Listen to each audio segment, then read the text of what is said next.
We believe in spiritual living. It is a philosophy that urges us to focus on how to think and not what to think. It invites us to practice this philosophy and apply it to our lives right now by living with principles. A relationship with God is a personal one. We believe that God is all that there is. Every person, place, or thing is not only an expression of God, but God itself. God is the absolute presence that not only creates, but is itself all things. All the love, peace, and beauty is in each of us as the presence of God right now. I know this of you too. You are just as divine because God is within you as well. Together we are all connected as one. Our faith allows us to apply our philosophy to our lives every day. As we live in love, we see love revealed and flowing through the world around us. We act as citizens of the spiritual community at all times. This is how we think. We believe in God, we believe in ourselves, and we believe in you, because we believe in spiritual living.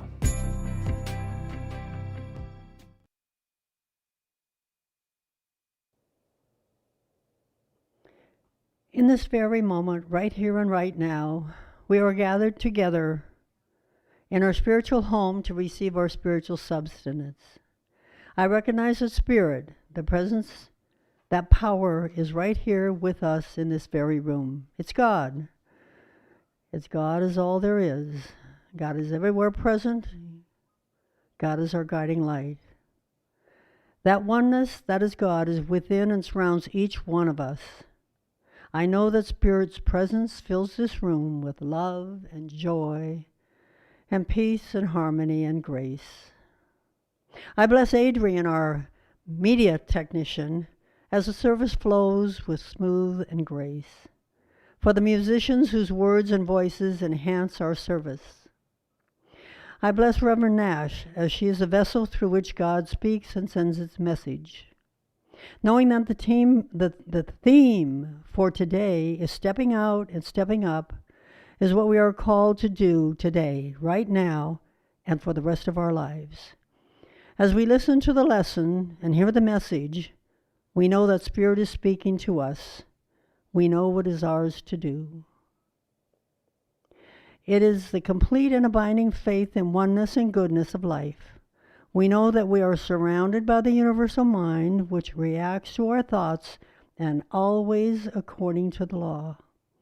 Our responsibility in healing is to direct the power and let it do its work. We see man as a perfect being, whole in that belief, and no matter what the appearance is. We are revealing the truth that God is our source. We are all one with our Creator. So let's just ease on down the road with an open heart as we listen to the spiritual message. And so it is.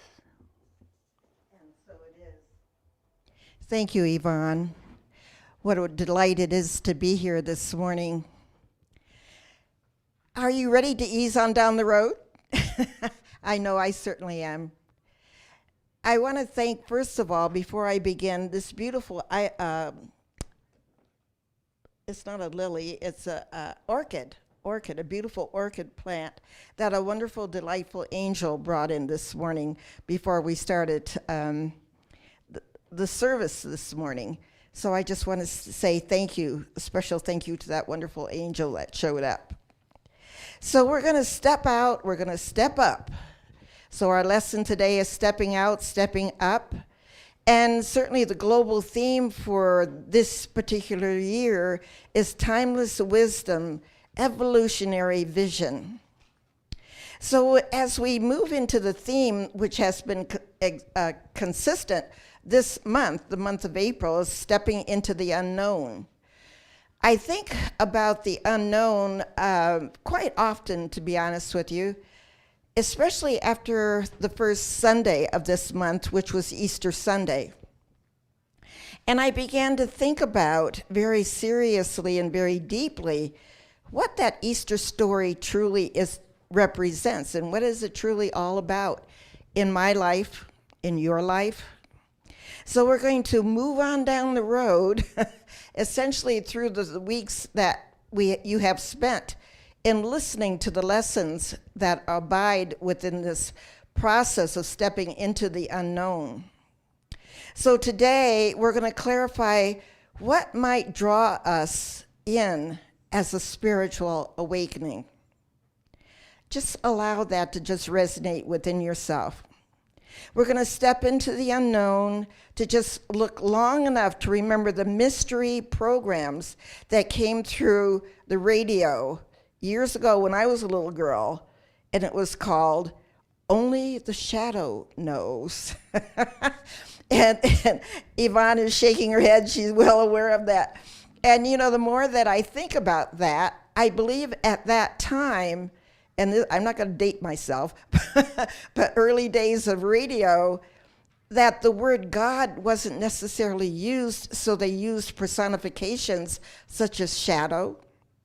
How is it that shadow, only the shadow knows, meaning how does God know? God knows everything that there is to know. So this invisible imagery of shadow became part of a mystery series, basically, that just brought, I think, many families to the table to sit around listening to the radio to Only the Shadow Knows, because it was a detective story. So let me move ahead here. So that stepping out, stepping up, we accept we are living a new course of action. We are renewed, having stepped beyond limited thinking. That's what it all boils down to. A time such as this. So I invite us to question what is meant by stepping out, stepping up. So what I began to look at was this whole aspect that we are individualized expression of God living within life itself, which is eternal and infinite. So how do we break that down? We're told that by living individually that we are spiritual beings. So what is spirituality? What is it that aligns us to being a spiritual being, living that spiritual life? I ran across a very interesting article by Dr. Maya Spencer, and she explained in depth what spirituality was for her, and I kind of resonate with it. I want to share that with you. Spirituality involves the recognition of a feeling or sense or belief that there is something greater than oneself, something more to being human than sensory experience, and that the greater whole of which we are part is cosmic or divine in nature. Spirituality means knowing that our lives have significance in a context beyond a mundane, everyday existence at the level of biological needs that drive selfishness and aggression. I love the strength of that statement. It means that we are a significant part of a purposeful unfolding of life in the universe. This is our universe because we belong in all of what God has created. So it's just one happening, individualized.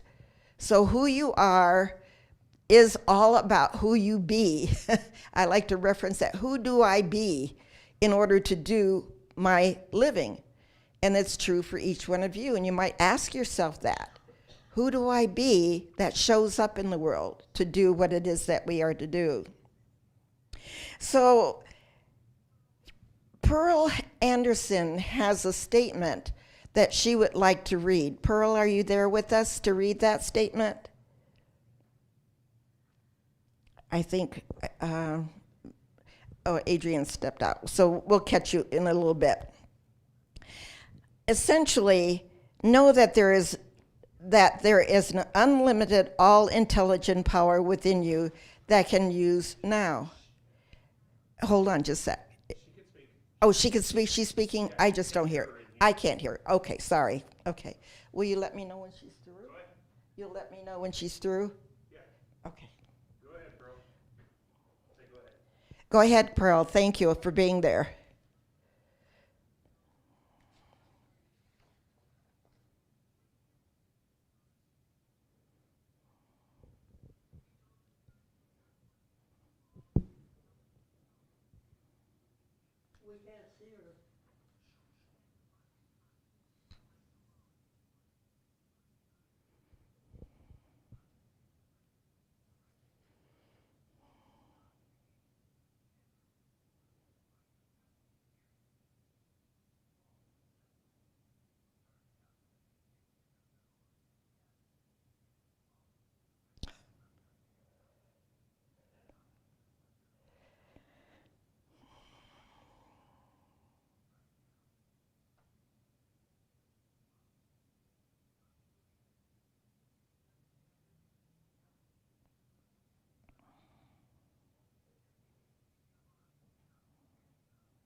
Okay, thank you, Pearl.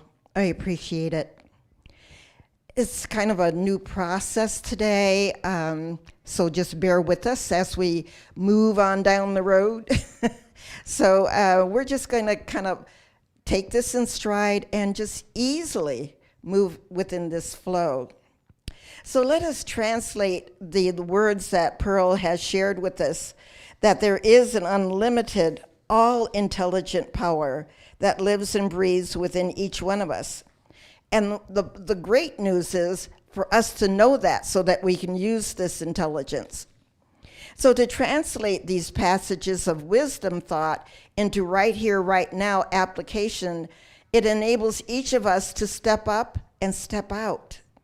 The teachings of science of mind as accepted within the self, each one of us, states, "It is done unto you as you believe."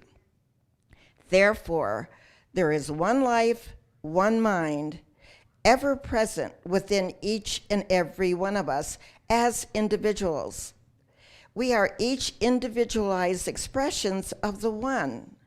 We are living life independently. So grasping the significance that each is an only, living one's individual experiences, when we pierce the veil of resentment, ignorance, false notions, this time of living in the celebration of Easter, and we are still within the expression of Easter itself, perhaps we are able to let go of despair, past hurts, memories that no longer serve. Certainly, it's a personal process. So let's step up and step out and let go. That's our choice. That's our command. That's what it is that we are here to do. That's the story of Easter. Just by chance, we are able to step up, open up our soul to embrace a new heaven and a new earth. And this is written within Revelations, the 21st verse, in the King James Version.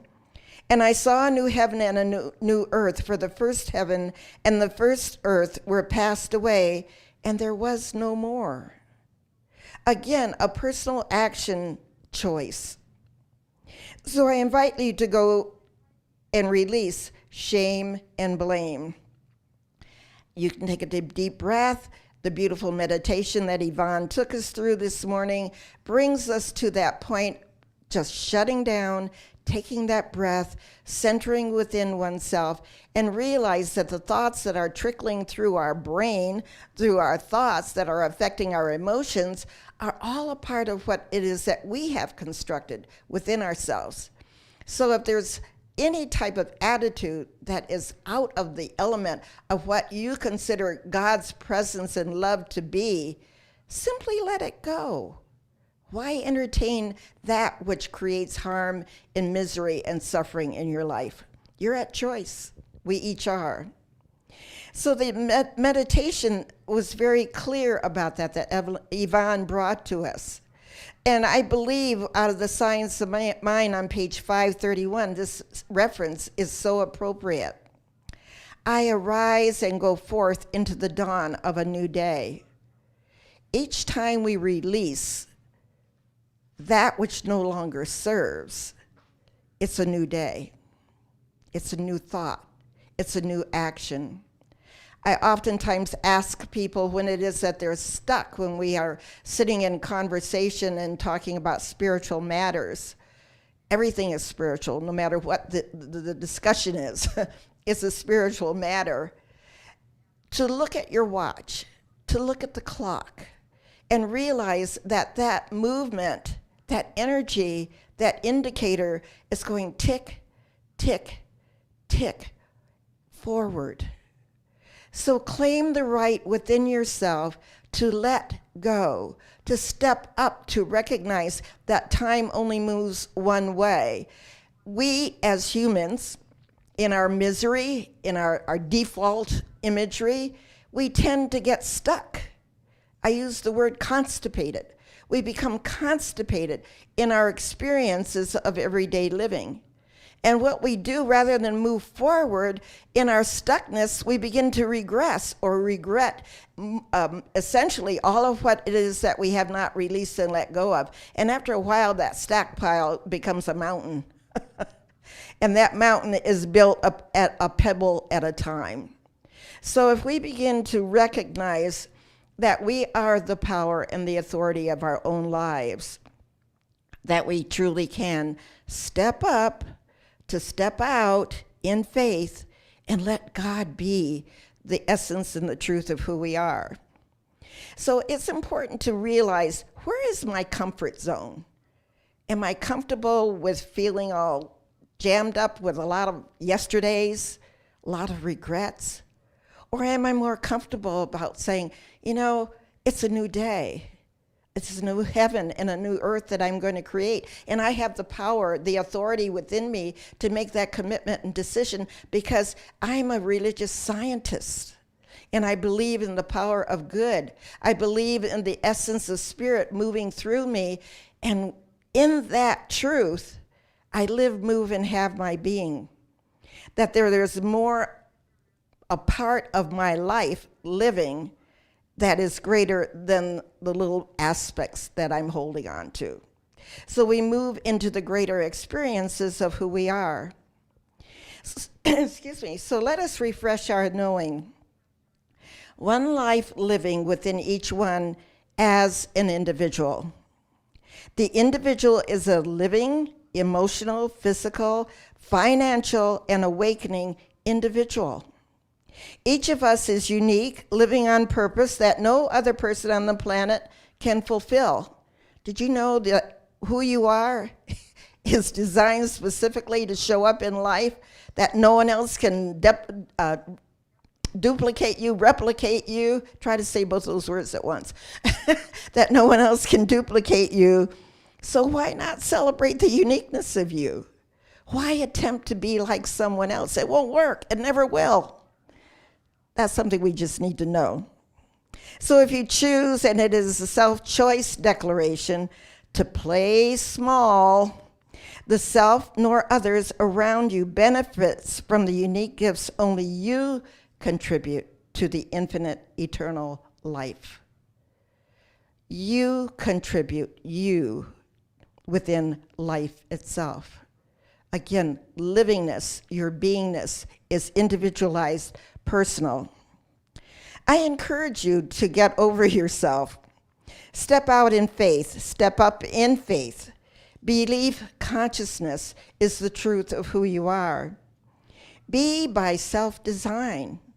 Allow you to refine yourself. If it is that you're unhappy with how it is that your life is showing up, do not blame. Do not cast a fault on another, but look at what it is that I choose to change, to reformat who I am, how I'm showing up. That's the purpose of who it is that we are, to just simply be, to do in life. I can remember, and I made mention, or I guess Pearl made mention of a little bit of my history. in terms of becoming a minister. And I have a sister, she's a year younger than I. And my mom and dad, they were pretty profound. Their belief structure was Catholicism. And they wanted their daughters to be absolutely probably angels, but we weren't. But my dad used to reinforce to us all of the time, and this is what he used to say, and this is a quote, I had to write it down. He said, "Get up off your do-nothing stool and make your mark or legacy count in the world." Every once in a while, that Dad's statement comes back to me. Get up off your do-nothing stool, which basically meant don't sit there and muse within your issues, your complaints, your whatevers. Just make a decision about getting up and making a choice different, taking a different step, stepping out, stepping up. So the two of us, I think as we went through our journey of living life, we wound up thinking, well, I guess this is what we're designed to do, is to fulfill this experience of what religious science teaches and brings us to, because we healed, we let go through our studies and our pursuits of being a part of religious science.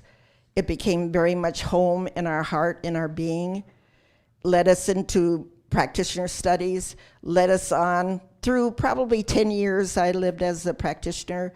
And then when my mom passed, thinking, I really don't want to let go of all that I've lived to become, as my mother lost her memory. And I was nearing retirement age and thought, what is it that I am here to do? What became so significant to me was the spiritual identity that had risen within me, the strength to be who I be. So the spiritual motivation within me led me into ministerial school. And I've been a minister now for 15 years. And I so believe in the religious science principles and practices.